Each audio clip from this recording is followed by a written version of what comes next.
Hey guys, is this the end of my leafcutter colony? Winter is always slightly trickier time. The amount of ants to fungus ratio isn't ideal at the moment, but that's not why I think it could be the end. But first, let's take a look at these beautiful ladies. Acromyrmex octospinosus.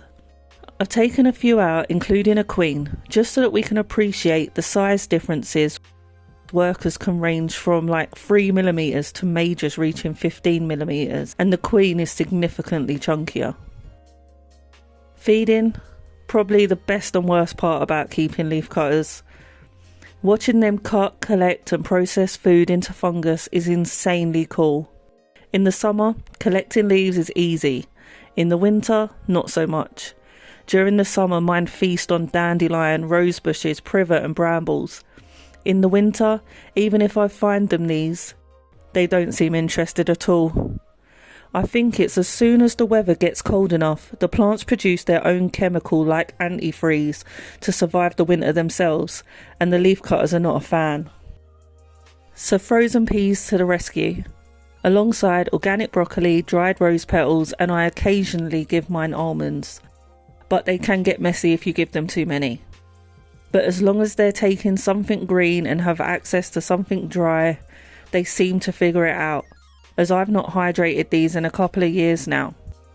They do get quite a bit of condensation over winter, which isn't great, but because mine are heated with a heat cable wrapped around the wakushi pods in a room that's around 20 degrees in the winter, and I heat them to 24, it's just one of them things, you're going to get condensation. Offering them the dried and fresh foods helps them combat this themselves.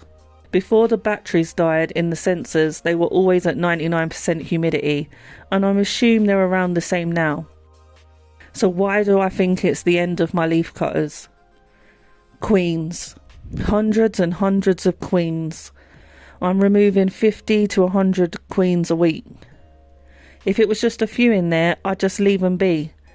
But all these queens plus the struggling winter fungus, I have to remove them. Worst case and the most likely reason is that my original queen is dead. I'd not know for certain, even if I do find a dead queen, it could be one of these new ones who just love to remove their wings anyway. So I can't even remove those ones, so they stay being a burden.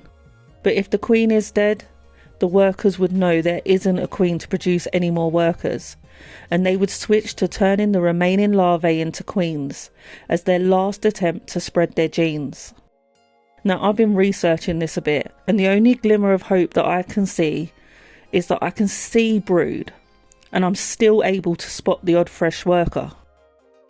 And with their yearly winter fungus crash, the colony could have decided to stop investing in workers and instead prepare for future colonies, which if they think they're in a crisis time at the minute, they would need to pound out queens while they still have fungus so that the new queens would be able to fly away and start their own colony, because they take some fungus with them.